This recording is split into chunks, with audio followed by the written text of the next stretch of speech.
मुझे नहीं पता कि आप आएंगे या नहीं, लेकिन अगर आप 10 दिन के अंदर अंदर यहाँ नहीं पहुँचे तो मैं आत्महत्या कर लूँगी, और उसके दोषी होंगे आप, स्त्री हत्या के दोषी। अन्नपूर्णा ने पत्र पूरा किया, लिफाफा बंद किया और भेज दिया। बस अब प्रतीक्षा करने का समय था। 10 दिन तक प्रतीक्षा। लेकिन ऐसा क्या हो गया था जो अन्नपूर्णा ने सिर्फ 10 दिन का ही समय दिया, और किसे? आखिर कौन है यह अन्नपूर्णा? ये है जगन्नाथ जी के एक और भक्त की हृदय स्पर्शी कथा। चलिए सुनते हैं।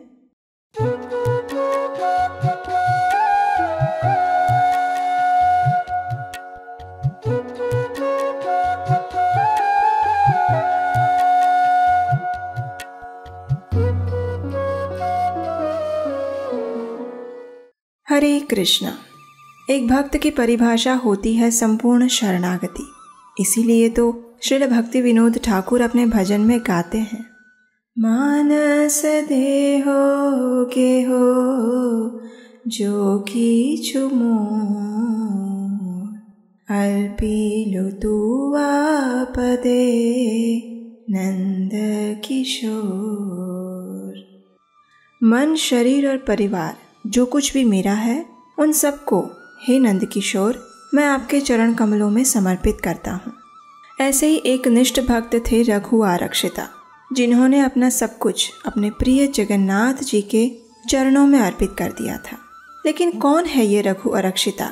और अगर वे जगन्नाथ जी के शरणागत हैं तो फिर उनका नाम अरक्षिता यानी बिना रक्षण के ऐसा क्यों पड़ा? यही है हमारी आज की कथा का मुख्य विषय।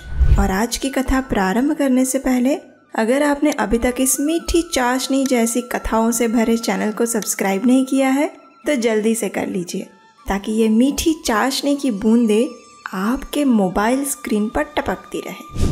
बंगाल प्रदेश में एक अत्यंत धनी व्यक्ति रहते थे और उनका नाम था कृष्ण महापात्र। उनके परिवार पर लक्ष्मी देवी की विशेष कृपा तो थी ही, लेकिन उनकी पत्नी भी धार्मिक और आज्ञाकारी थी। जहाँ एक ओर सुख समृद्धि और दूसरी ओर संस्कार थे, वैसे घर में एक दिन एक बालक ने जन्म लिया, जिसका नाम रखा गया रघुनाथ। जन्म से ही जगन्नाथ जी के प्रति विशेष आकर्षण और सभी की सेवा करने का भाव।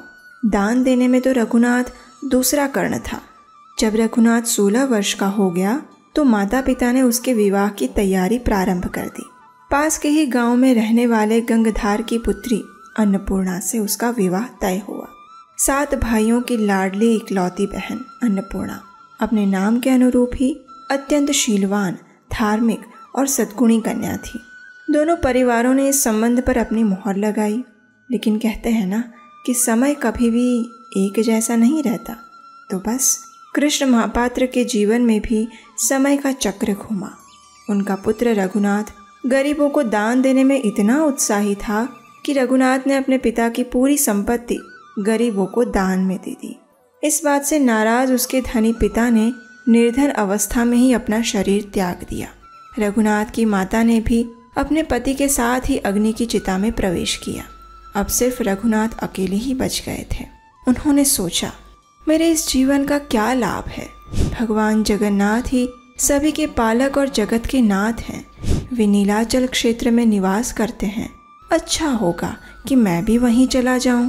वहीं पर रहकर जगन्नाथ जी का महाप्रसाद खाकर अपना शेष जीवन व्यतीत कर लूँगा।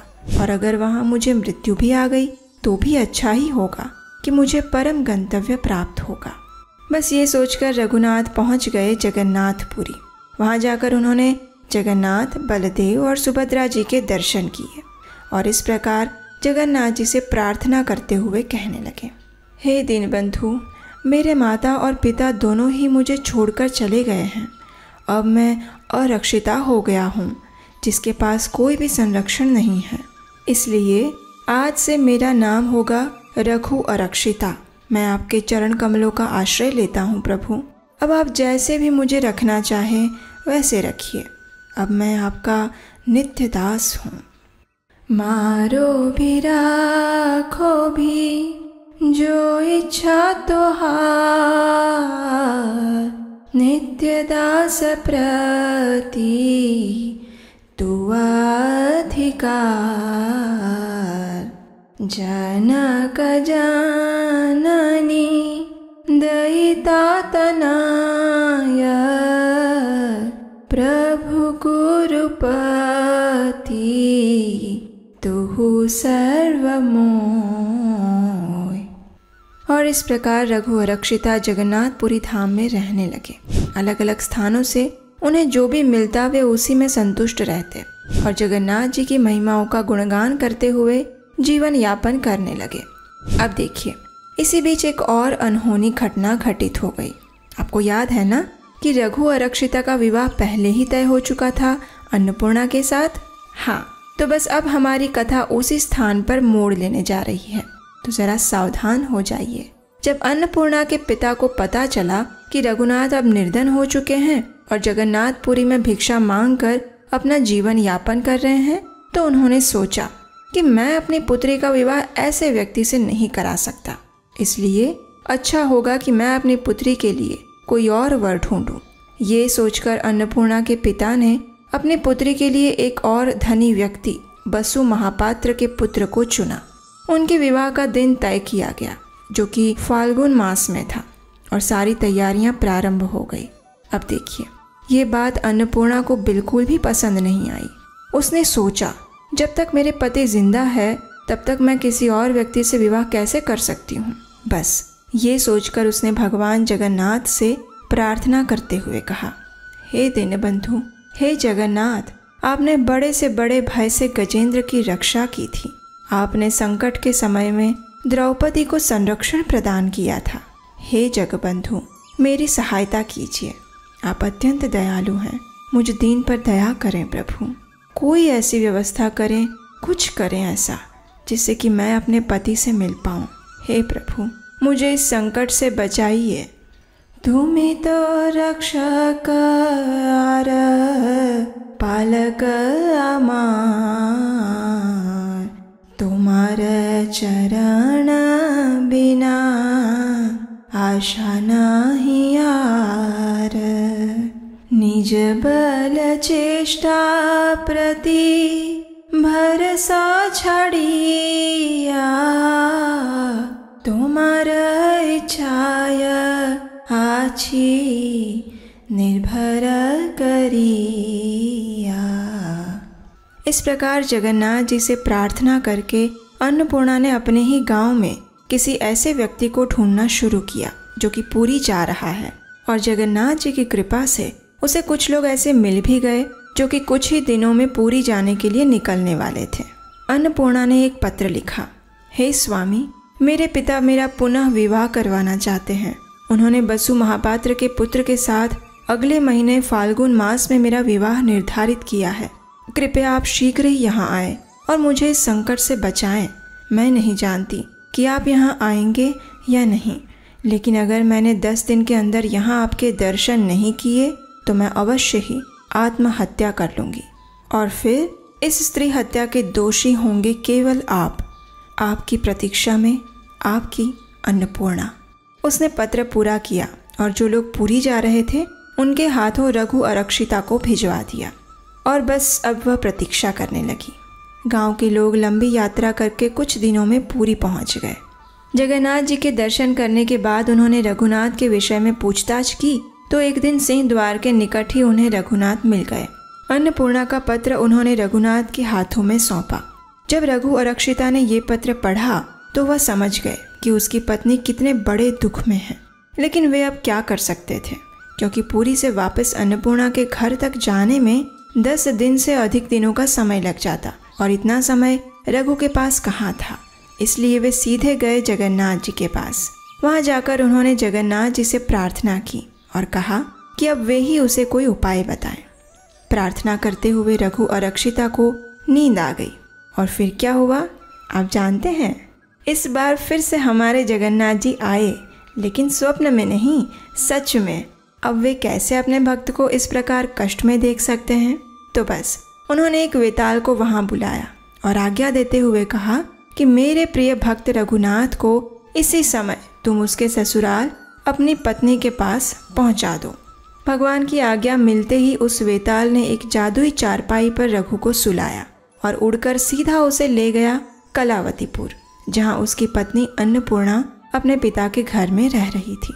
अगले दिन सुबह जब रघुनाथ की आंख खुली तो उसे आश्चर्य हुआ। अरे ये क्या, ये मैं अचानक पुरी से ये कौन से स्थान पर आ गया। उसने आसपास के लोगों से पूछा तो उसे पता चला कि ये कलावतीपुर है और वो जिनके घर के सामने खड़ा है वह गंगाधर का घर है। ये सुनते ही रघुनाथ की आंखों में अश्रु छलकने लगे। उसने मन में सोचा, ये अवश्य ही मेरे प्रभु की माया है।